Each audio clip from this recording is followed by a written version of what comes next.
Hard by a great forest dwelt a poor woodcutter with his wife and his 2 children. The boy was called Hansel and the girl Gretel. He had little to bite and to break, and once when great scarcity fell on the land, he could no longer procure daily bread. Now when he thought over this by night in his bed, and tossed about in his anxiety, he groaned and said to his wife, "What is to become of us? How are we to feed our poor children, when we no longer have anything even for ourselves?" "I'll tell you what, husband," answered the woman. "Early tomorrow morning we will take the children out into the forest to where it is the thickest. There we will light a fire for them, and give each of them 1 piece of bread more, and then we will go to our work and leave them alone. They will not find the way home again, and we shall be rid of them." "No, wife," said the man, "I will not do that. How can I bear to leave my children alone in the forest? The wild animals would soon come and tear them to pieces." "Oh, thou fool," said she, "then we must all 4 die of hunger. Thou mayest as well plane the planks for our coffins," and she left him no peace until he consented. "But I feel very sorry for the poor children all the same," said the man. The 2 children had also not been able to sleep for hunger, and had heard what their stepmother had said to their father. Gretel wept bitter tears and said to Hansel, "Now all is over with us." "Be quiet, Gretel," said Hansel. "Do not distress thyself, I will soon find a way to help us." And when the old folks had fallen asleep, he got up, put on his little coat, opened the door below and crept outside. The moon shone brightly, and the white pebbles which lay in front of the house glittered like real silver pennies. Hansel stooped and put as many of them in the little pocket of his coat as he could possibly get in. Then he went back and said to Gretel, "Be comforted, dear little sister, and sleep in peace, God will not forsake us," and he lay down again in his bed. When day dawned, but before the sun had risen, the woman came and awoke the 2 children, saying, "Get up, you sluggards. We are going into the forest to fetch wood." She gave each a little piece of bread and said, "There is something for your dinner, but do not eat it up before then, for you will get nothing else." Gretel took the bread under her apron, as Hansel had the stones in his pocket. Then they all set out together on the way to the forest. When they had walked a short time, Hansel stood still and peeped back at the house, and did so again and again. His father said, "Hansel, what art thou looking at there and staying behind for? Mind what thou art about, and do not forget how to use thy legs." "Ah, father," said Hansel, "I am looking at my little white cat, which is sitting up on the roof and wants to say good-bye to me." The wife said, "Fool, that is not thy little cat, that is the morning sun which is shining on the chimneys." Hansel, however, had not been looking back at the cat, but had been constantly throwing one of the white pebble stones out of his pocket on the road. When they had reached the middle of the forest, the father said, "Now, children, pile up some wood, and I will light a fire that you may not be cold." Hansel and Gretel gathered brushwood together, as high as a little hill. The brushwood was lighted, and when the flames were burning very high, the woman said, "Now, children, lay yourselves down by the fire and rest. We will go into the forest and cut some wood. When we have done, we will come back and fetch you away." Hansel and Gretel sat by the fire, and when noon came, each ate a little piece of bread, and as they heard the strokes of the wood axe they believed that their father was near. It was not, however, the axe.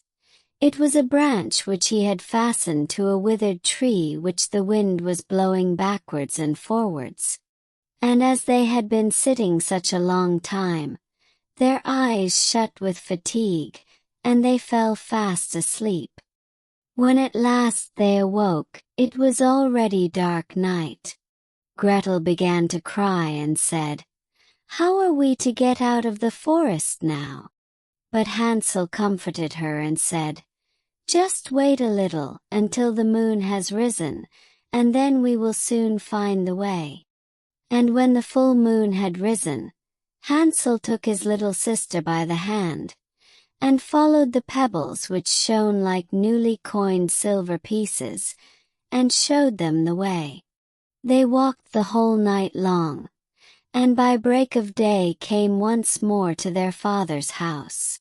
They knocked at the door, and when the woman opened it and saw that it was Hansel and Gretel, she said, "You naughty children, why have you slept so long in the forest?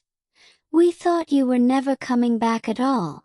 The father, however, rejoiced, for it had cut him to the heart to leave them behind alone. Not long afterwards there was once more great scarcity in all parts, and the children heard their mother saying at night to their father, "Everything is eaten again, we have 1/2 loaf left, and after that there is an end.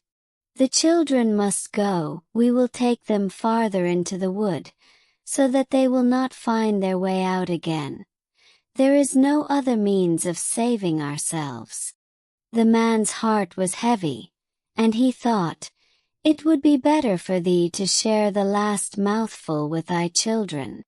The woman, however, would listen to nothing that he had to say, but scolded and reproached him. He who says a must say B likewise, and as he had yielded the first time, he had to do so a second time also. The children were, however, still awake and had heard the conversation. When the old folks were asleep, Hansel again got up, and wanted to go out and pick up pebbles as he had done before. But the woman had locked the door, and Hansel could not get out. Nevertheless he comforted his little sister and said, "Do not cry, Gretel, go to sleep quietly, the good God will help us." Early in the morning came the woman, and took the children out of their beds. Their bit of bread was given to them, but it was still smaller than the time before. On the way into the forest Hansel crumbled his in his pocket, and often stood still and threw a morsel on the ground. "Hansel, why dost thou stop and look round?" said the father. "Go on." "I am looking back at my little pigeon which is sitting on the roof, and wants to say good-bye to me," answered Hansel. "Simpleton," said the woman, "that is not thy little pigeon, that is the morning sun that is shining on the chimney." Hansel, however, little by little, threw all the crumbs on the path. The woman led the children still deeper into the forest, where they had never in their lives been before. Then a great fire was again made, and the mother said, "Just sit there, you children, and when you are tired you may sleep a little. We are going into the forest to cut wood, and in the evening when we are done, we will come and fetch you away." When it was noon, Gretel shared her piece of bread with Hansel, who had scattered his by the way. Then they fell asleep and evening came and went, but no one came to the poor children. They did not awake until it was dark night, and Hansel comforted his little sister and said, "Just wait, Gretel, until the moon rises, and then we shall see the crumbs of bread which I have strewn about. They will show us our way home again." When the moon came they set out, but they found no crumbs, for the many thousands of birds which fly about in the woods and fields had picked them all up. Hansel said to Gretel, "We shall soon find the way." But they did not find it.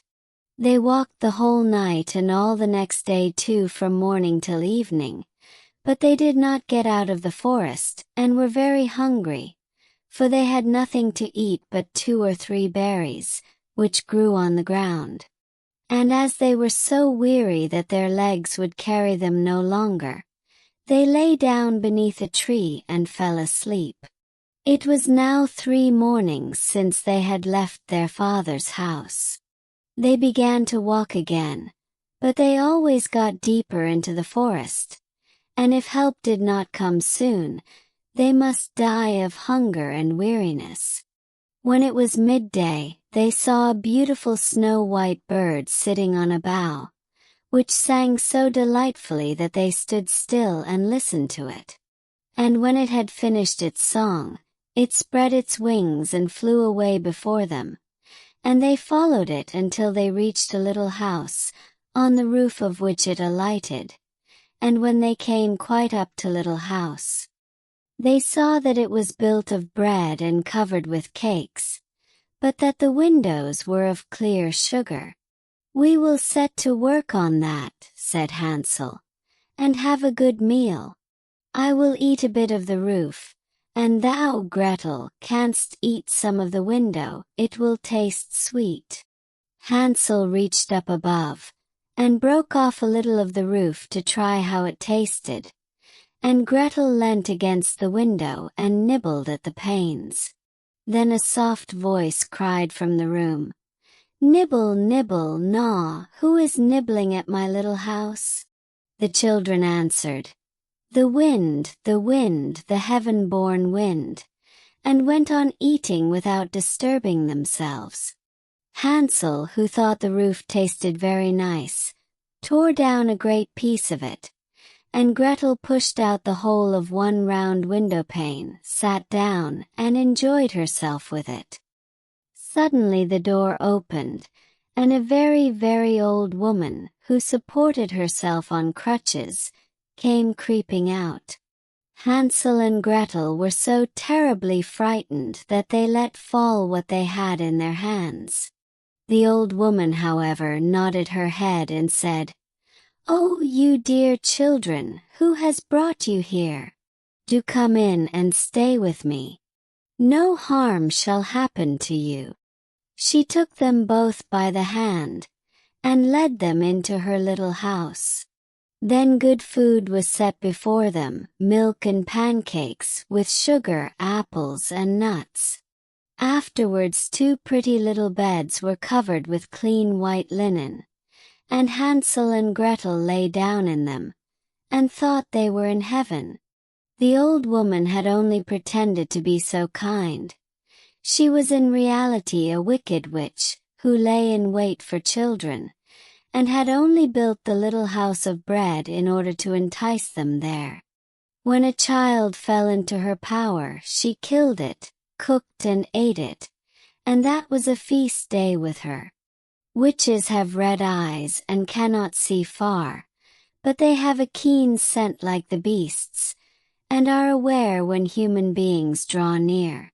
When Hansel and Gretel came into her neighborhood, she laughed maliciously and said mockingly, "I have them, they shall not escape me again." Early in the morning, before the children were awake, she was already up, and when she saw both of them sleeping and looking so pretty, with their plump red cheeks, she muttered to herself, "That will be a dainty mouthful." Then she seized Hansel with her shriveled hand, carried him into a little stable, and shut him in with a grated door. He might scream as he liked, that was of no use. Then she went to Gretel, shook her till she awoke and cried, "Get up, lazy thing, fetch some water, and cook something good for thy brother. He is in the stable outside, and is to be made fat. When he is fat, I will eat him." Gretel began to weep bitterly, but it was all in vain. She was forced to do what the wicked witch ordered her. And now the best food was cooked for poor Hansel, But Gretel got nothing but crab shells. Every morning the woman crept to the little stable and cried, "Hansel, stretch out thy finger that I may feel if thou wilt soon be fat." Hansel, however, stretched out a little bone to her, and the old woman, who had dim eyes, could not see it, and thought it was Hansel's finger, and was astonished that there was no way of fattening him. When 4 weeks had gone by, and Hansel still continued thin, she was seized with impatience and would not wait any longer. "Hola, Gretel," she cried to the girl. "Be active and bring some water.